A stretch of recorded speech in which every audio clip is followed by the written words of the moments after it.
This is Only the Strong Survive, a podcast powered by Con Media, where we dive deep into the world of business, leadership, and innovation. I'm your host, Dan Con, and I'm honored to have you join us today.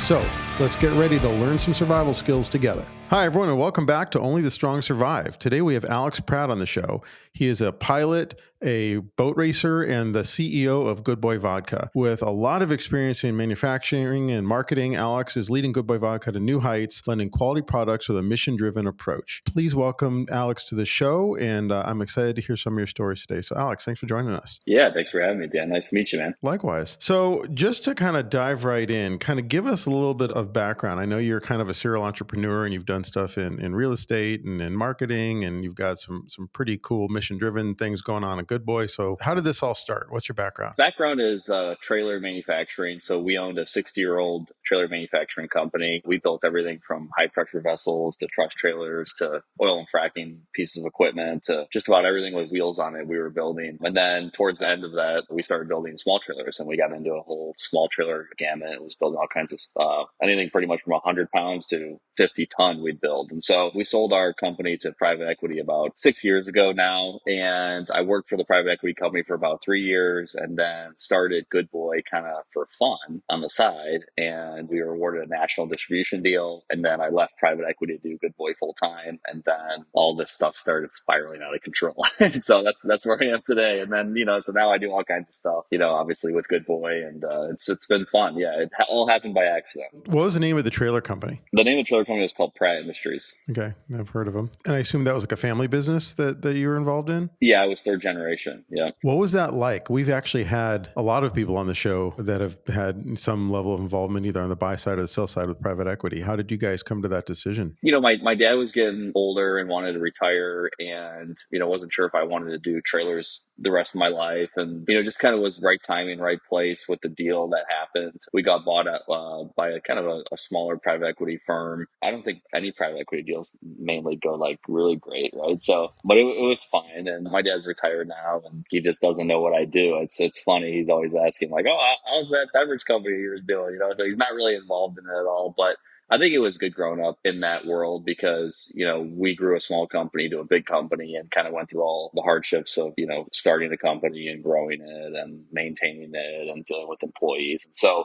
it was really good for me to see all that for sure. And unlike a lot of the people we talk to, usually when they're like, my dad just also went through a private equity exit not that long ago, actually, it was last year. And a lot of times when, someone in their 70s or whatever, and they do that, it's because they're looking for the exit. Obviously, you're a lot younger than that. Did you stay in just at Pratt Industries and work with the PE ownership group, or did you get involved with the PE guys on some of the other businesses as well? No, so I was doing sales for the trailer company at the time and then stayed on board with them running the sales department for the private equity firm. It was a good ride, but it wasn't necessarily, I didn't really want to work for somebody my whole life. I always wanted to do my own thing and wanted to have, more freedom with the more you worked. And it didn't really fit in my book. And so I transitioned out of it. I would imagine, and I want to get on to Good Boy in a minute here, but I'm just curious because I imagine that the culture of going from a family-owned business where obviously you have your own sort of sets of goals and, quarterly numbers and annual stuff, but also just sort of the lifestyle component to at least every private equity group I've ever interacted with is looking for an exit at some point. And it might be next month or next year or 2 or 3 years from now, but they're looking for a roll up or a flip of some sort. So I imagine the culture was probably a little different internally after the sale. Was that a challenge or was it okay? Yeah, it definitely changed quickly. Every private equity group that comes in wants to, add value, inject capital, grow, and then repackage the company and resell it. And so, that was definitely their goal. And a lot of them have the same brutal intensity in how they're doing it. The reason that our company was so great is that we didn't necessarily need to do the most revenue in the world or build the most trailers. We just wanted to build the best trailers. And I think that from an engineering standpoint, we always did what it took to build the best trailers. We didn't make the most money on the trailers. People made better margins in the industry, but we always made the best trailers. And I think that that's what grew us to be such a great company. And then I think when, private equity takes over, they want to get as much margin as possible. They don't want to have as much R&D. They just want to have cookie cutters and build as much revenue as possible. And I think that some of the old school mentality in the business changed and the company culture changed as a whole. And that's when it wasn't really a good fit for us anymore. Got it. Makes sense. So how do you go from working in trailer manufacturing to I want to start a consumer facing vodka and beverage company? Yeah, it's still still don't know the answer to that question. It was just kind of like, let's go try this. And, we first started with just regular spirit, vodka. We came out, we launched our brand in Missouri, actually at Lake of the Ozarks, launched it during COVID. So one of the very few places in the US that was, still open during the time. It's definitely a really hard industry, very political, brutal to get distribution. We just kept chunking away at it. And then we were awarded a national distribution deal. We then launched a few canned cocktails, which then led us into some of our celebrity cocktail partners. And for the longest time, there was no light at the end of the tunnel for us. We were working 24 hours a day, 7 days a week, trying to build distribution. Everybody would tell us no. Nobody believed in the idea. We had all the right components, but it's just such a competitive industry. Finally, things just kind of started clicking for us. We then started to pivot our business away from just the regular plain vodka to then canned cocktails and moved into more of a beverage type of company. The cocktails just went crazy for us. And then obviously you're aware of our partnership with John Daly, and now we have one with Travis Pastrana. And so leveraging, these celebrities and helping build our brand has just been tremendous for us. And so we're very thankful for that. Where did the name come from? The name came from just kind of coming up with something simple. One of the biggest issues in our industry is people try to come out with these crazy names for these vodka companies or tequila companies. And, half the time people can't even say them, let alone can they spell them, right? When you're at the bar and you've already had 3 drinks, how are you going to, name something off that, you can't remember, right? And I think that the word good boy gets used a lot. People use it with their animals all the time. Like, hey, you're a good boy. They use it with their family culture. I just think it's a very easy, nice name. And obviously we've got a big charity behind our brand. And I just think it all fits together really well. And why vodka? Is that just your preferred drink, or do you see a hole in the market, or what? There's probably, even probably since you were a kid, there's been the same 5 vodkas on the back bar forever, right? They've never changed. And, although there's thousands of vodka companies, why don't you see another one on the back shelf at the bar when you go visit it, right? And so it's a very competitive market, very well-established market. And I think that our can business is allowing us to dive deep into the vodka business. And so we're kind of pivoted towards the cans to build a lot of revenue and velocity as a company. And then now we inject our vodka in all these accounts that are doing well with our John Daly drinks, or doing well with our Travis Pastrana drinks, or doing well with our seltzers. And then, we're building a consumer base with the cans, and they're like, well, I want Good Boy Vodka if I'm going to have a Good Boy and soda. And so it's funny how that worked, but it seemed to kind of put all the puzzle pieces together. Got it. Now, tell me and tell our listeners, what was the process like developing the product? I mean, I assume you didn't come out of the gate with a distillery. Did you have to a partner that you brought in to do that? How does that all work? In the world of today, most vodkas are really good because there's,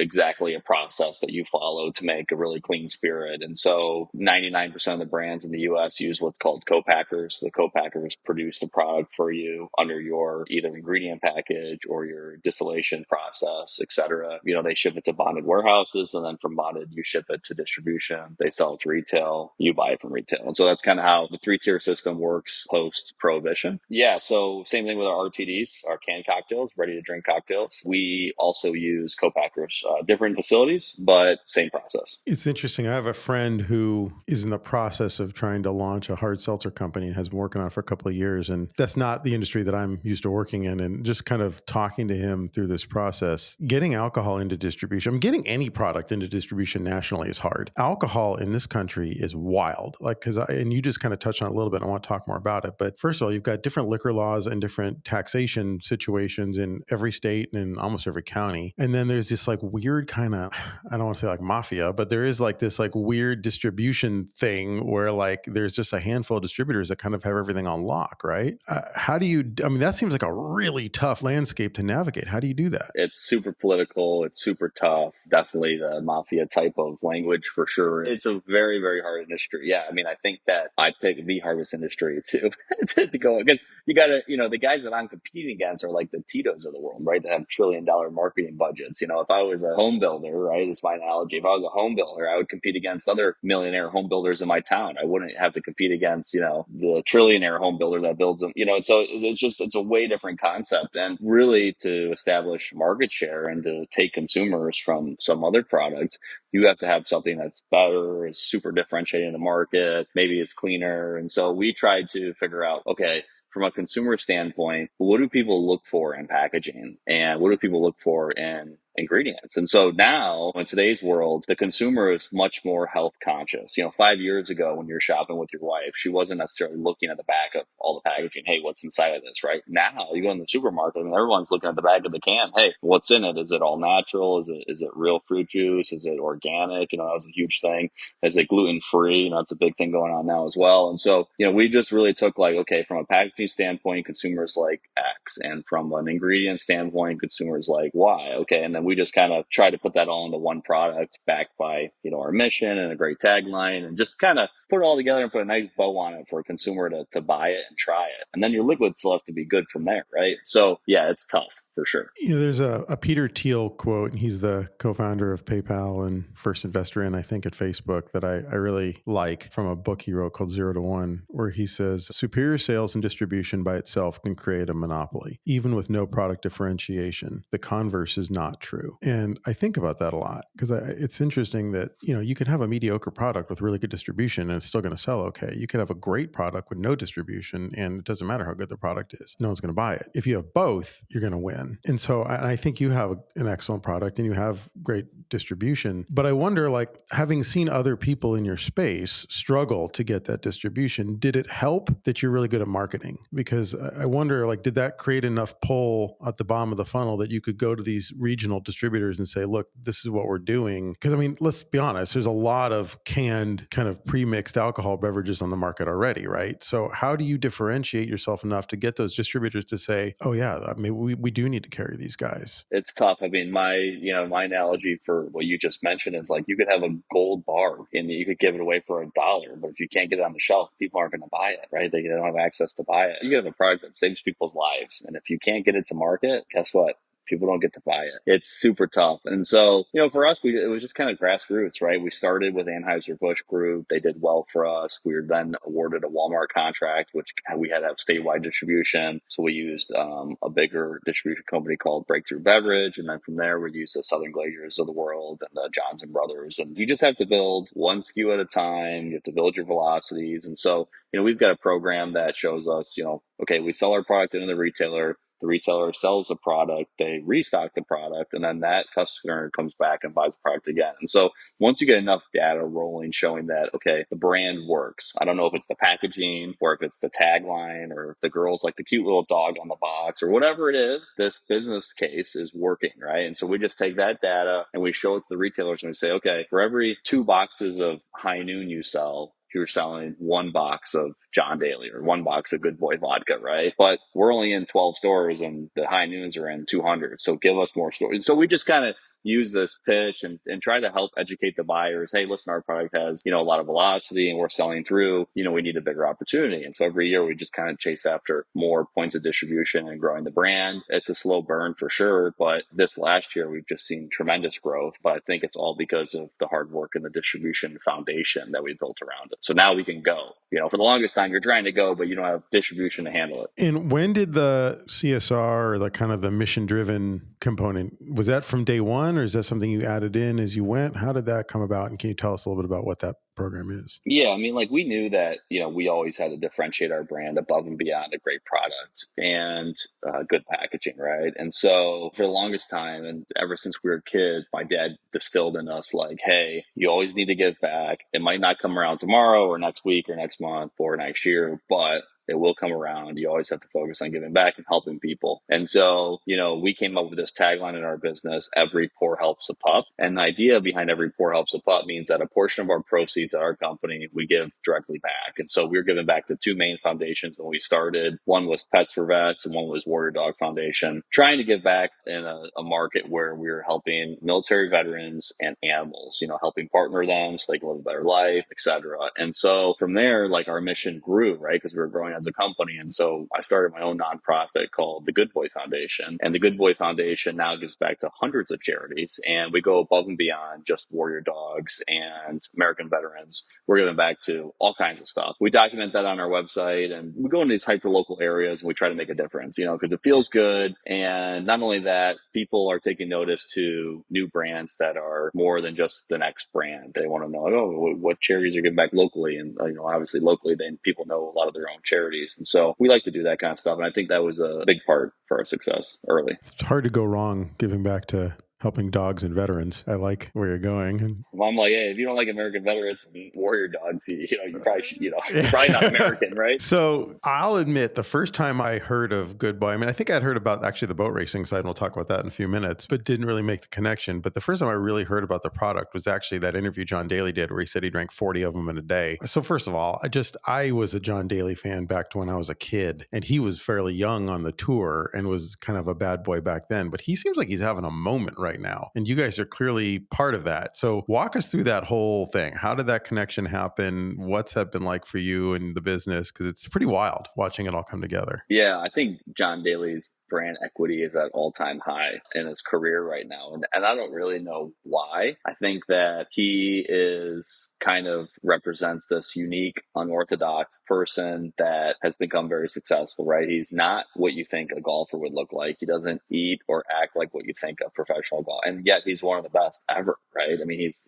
incredible. I think that gets a lot of consumers' attention, right? And so I met John about 3-4 years ago, just at a golf course. He was playing golf barefoot, and I actually just came out with the brand, but it was just vodka at the time, and I was still working for private equity, still had a full-time job. And I was like, hey, I came out with this vodka brand. You got to try it. We sat down, and John drank the whole liter of vodka at the table, like within a few hours. Yeah. And he's like, this is like the best vodka ever, whatever. So we became friends. And then, a year later, I was like, hey, John, I go out to all these restaurants and, at the bar and I'm reading the menu and they always have like these John Daly's on the menu, iced tea lemonade with like Grey Goose or Tito's or something in it. Why don't we make like the official John Daly cocktail? The Arnold Palmer was this $1 billion idea of a drink, and everybody knows if you add vodka to it, they call it a John Daly. He's like, that's a great idea. I only want one thing. I'm like, what's that, John? He's like, it has to say grip it and rip it right on the front of the can. I'm like, no problem. So we put grip it and rip it on the can, and we designed this awesome looking can. Yeah, we set up a great structure with John, and we launched the drink, and it just goes crazy. I mean, Golf Digest was writing about it. We were on Forbes for it. We were on Fox News with it. I mean, it was awesome. And so now we tell all these golf courses and everything that sell John Daly's, like, they mix them. We're like, hey, like we sell the official John Daly. And they're like, oh my God. And so they buy it, of course. And so, we got to drive a lot of revenue early with the low hanging fruit, right? Like if you can't walk into a golf course, I don't care who you are, and not be able to sell a John Daly, you probably shouldn't be in sales anyways, right? Yeah, we did these huge golf course programs. We got like a program with X Golf across the country, and we sell some Top Golf, stuff like that. So anyways, people see the product there, then they go to the retail store and then they see it. We sell it Meijer, Kroger, Walmart across the country. And so it's building now quickly. So definitely an interesting story.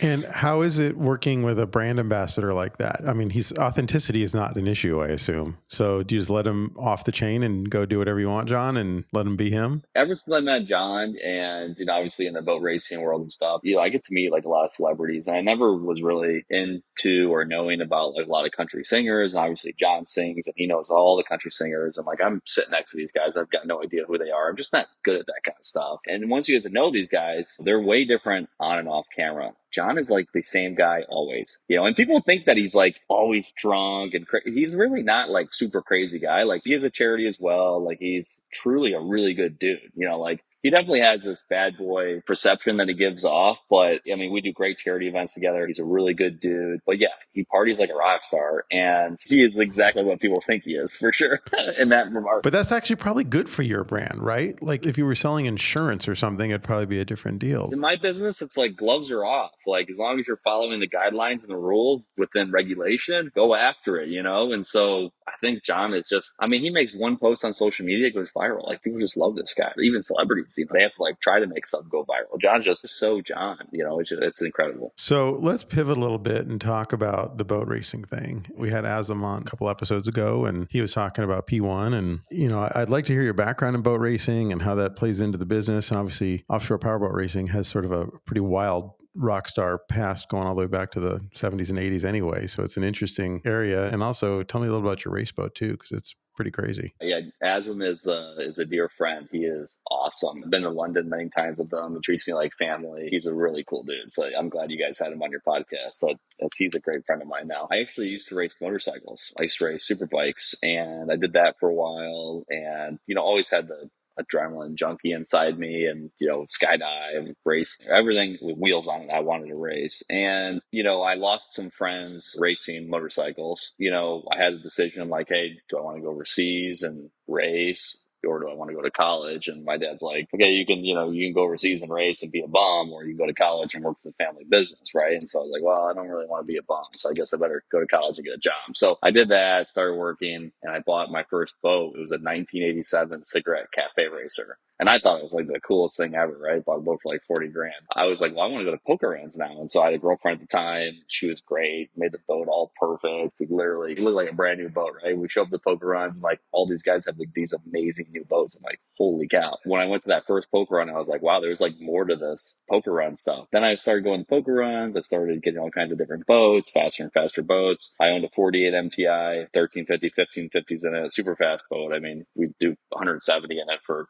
20 minutes straight. I mean, this was just a fantastic boat. And then that's when I caught like the racing bug and wanted to go racing. The first team we raced for was like a Cayman Islands funded race team. I raced with Miles Jennings for a year doing that, which was great. We raced in the Class 1 series, which is what ASM runs with P1. I was hooked. And then I was like, well, I need to start my own race team. I need to do this, that. And so one thing led to the next. And so, this year I'm racing with DF Young Transportation Company. I'm racing with a guy named Rich. Super cool dude. They treat me like family. They're awesome. We're still racing Class 1, which is the highest level of the boat racing on the circuit now. It's awesome. I mean, I really enjoy it. It's kind of like my hobby at this point. And do you see any lift on the business side from motorsports? I mean, obviously it helps kind of make everything work. We try to do a little bit of everything. Like we sponsor male and female racers. We actually sponsor a guy named Josh Heron and the AMA Superbikes. We're sponsoring him now. We do some NASCAR stuff, Razor Racing. We did some sponsorships there. And then obviously on the boat side, I mean, I see what it does personally because I'm there at the races and I go to the counts, and people love the boat when it pulls up and they see Good Boy on the side, and the restaurants are like, hey, we sell that here. And we definitely get a lot of people to try our product that way, and then they try it and they love it, right? And then they find out that John's a partner of ours, and you're like, oh my God, they make a John Daly, and then it's like it's game over, right? They're like a lifelong consumer. It for sure helps big time. And we bring our buyers out to the races. We do some charity stuff at the races. We'll bring like our employees' kids. We do all kinds of cool stuff like that around the races. And it's interesting, motorsports, obviously 60s, 70s, 80s, alcohol and cigarettes were kind of the fuel for all of motorsports and, in terms of marketing dollars. And then kind of went away for a while and things got kind of weird. And it seems like motorsports in general having a moment. We were there at day one with Moto America when Varner and Rainey and all those guys kind of bought that whole, American motorcycle, road racing series from the France family. And I'm proud of what they've done with Moto America. And like, have you guys been watching like the Baggers series at all? Because that's been... Yeah, it's incredible. I just built a bagger because I love those things. I built a turbo bagger. They're so sick. Yeah, it's cool and it's interesting. And it's like, I would not have predicted bagger racing would be a big deal, but man, they're killing it. And like they had a race at Coda and like they're doing a really good job. And certainly seems like powerboat racing is on the return. And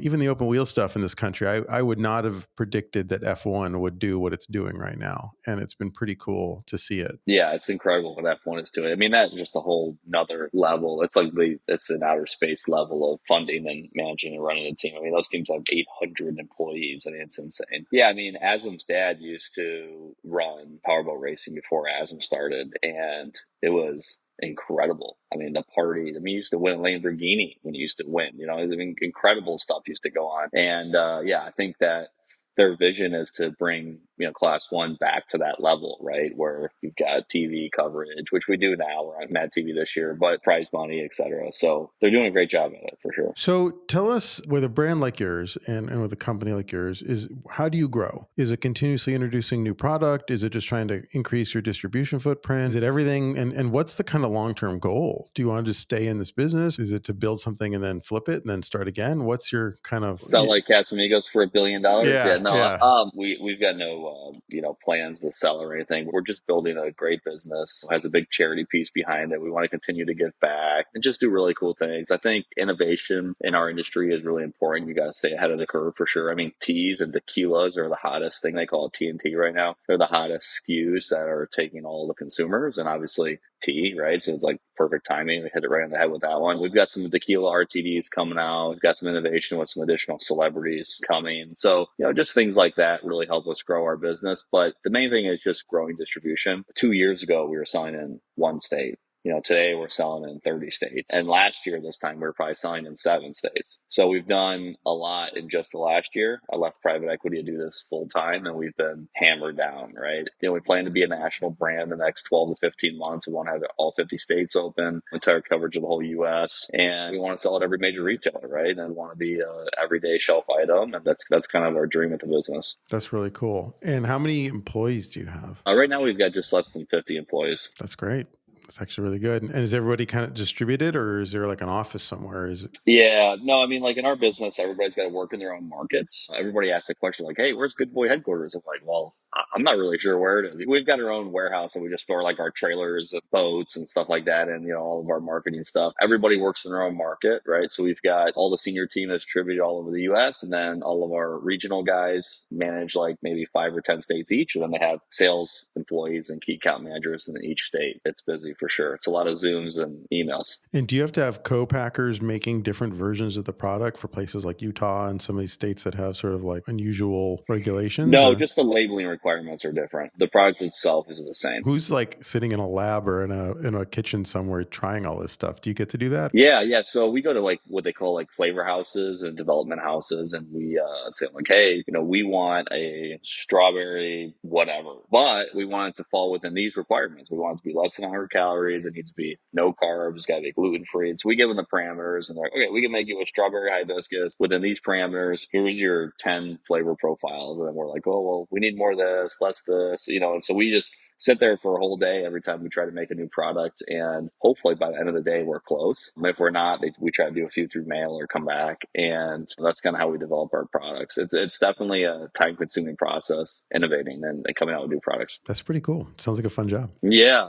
By the end of the day you're like, oh, all these taste really good now. You're like, yeah, that's because you had too many samples.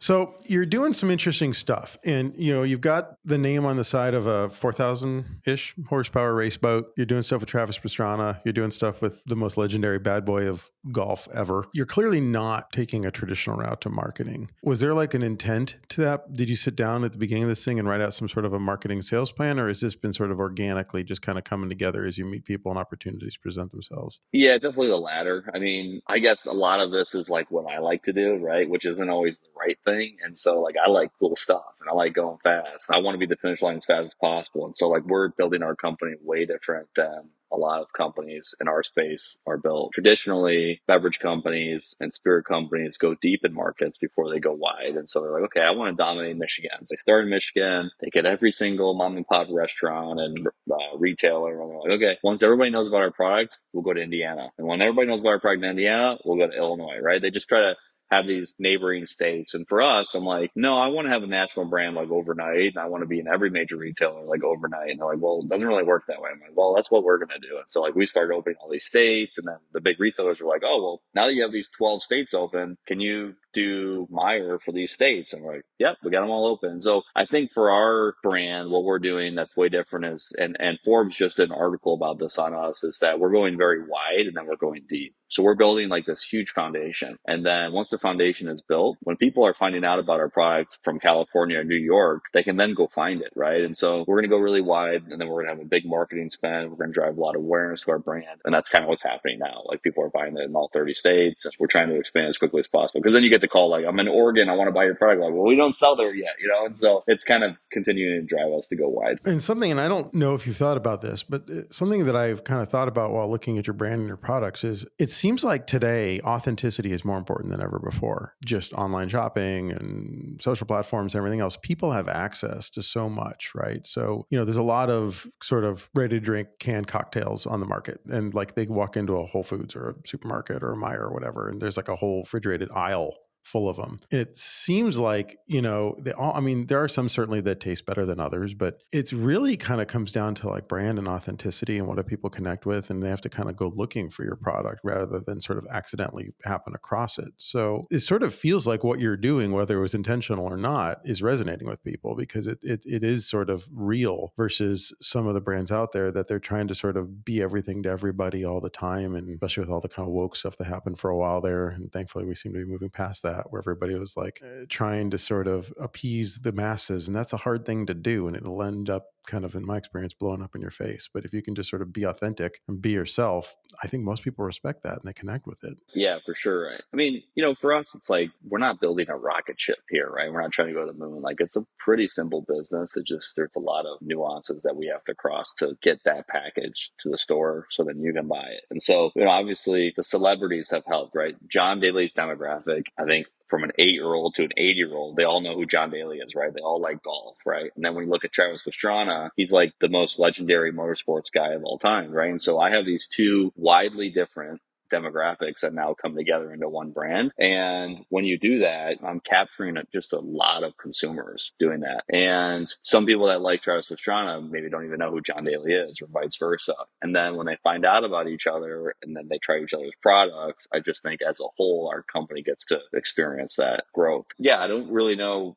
how it happened that way. We didn't plan it to happen that way. We've got a few other celebrities that I think will fit somewhere in the middle that will just tie it together even more. But, you just got to keep pivoting until you keep winning. That's just how this industry works. Very cool. Last question I want to ask you is something that I ask everybody on the show. And in my personal experience, I don't have a business degree. And so in my businesses, I've had to learn everything the hard way, which is make the mistake, learn from it, don't make that mistake again. Looking back on your career, and especially at Good Boy, what's the biggest mistake you made, and what did you learn from it? I think it all starts with like what you're good at, right? Like, you have to understand where you add value and what you're really good at. And you have to know what you're not good at. I think for me, like, I was hiring a lot of people to do jobs that they weren't good at, rather than trying to really understand that individual and figure out where they could add value. Some people are really good at something, and not everybody is good at everything, right? And rarely is everybody good at everything, right? I think that my biggest thing was hiring the wrong people for wrong jobs. And then I think the more that I've learned about the industry, I can quickly tell where people fit where. Like, if you're a good sales guy, you're a good sales guy, right? If you're good at accounting or regulations or paperwork, then you have your section of the business that you should be working in. And so, not trying to change people and just like, hey, getting people for the right positions, I think was the biggest reason for, why we're growing now much faster than we were before. It's just because it's hard to find good people, it's tough. And I think, especially with what's going on in the world today and after COVID, the workforce has changed for sure. Boy, is that true. That's an interesting point. It's something I've also experienced in my own career too, is sometimes you have the right people in the wrong role. And if you can identify that, you can usually actually make them a whole lot happier and improve your business at the same time. And if you don't, the result's not so great. Just, you got to be able to have like, really open and blunt conversations with people, not be afraid of it. I mean, I always tell people, I'm like, hey, like, by the way, like, I'm super upfront and going to be direct with you. Like, don't take offense or anything, but like, this, you're not good at. This you're good at. Like, we need to figure something out here. You just talk to people like, you talk to your friends, they like that, right? You could figure out where to best use people, or it just doesn't work out, right? And they go somewhere else and they're, whatever. So yeah, I think getting good people is the key to having a healthy company for sure. Love it. Alex, where can people find more about you, about Good Boy, about the race team? Where do they find all the information about Alex? My social media is at Alex Pratt Racing. Our website at Good Boy Vodka is goodboyvodka.com. Our foundation is goodboyfoundation.com. And so between those three pieces, you can pretty much find everything out on our website, goodboyvodka.com. There's a location tab, and you can put in your zip code and it'll populate everywhere around you that sells Good Boy Vodka. And you can just go down to your local store and get it. So it's the best thing I've ever had. It's my website. Right on. Love it. Well, thank you for coming on the show and telling us your story, Alex. Really appreciate it. That's the end of this episode of OTSS. Let us know what you think by rating it on the podcast platform you are listening to. We're also now posting these videos in full on YouTube. So be sure to go like and subscribe there at OTSS Podcast. Engagement, likes, comments, follows really help the show. So anyone who can do that, we would appreciate it. Thank you, Alex, again for coming on, and hope you have a great rest of your day. Yeah, thanks, Dan. Take care, buddy.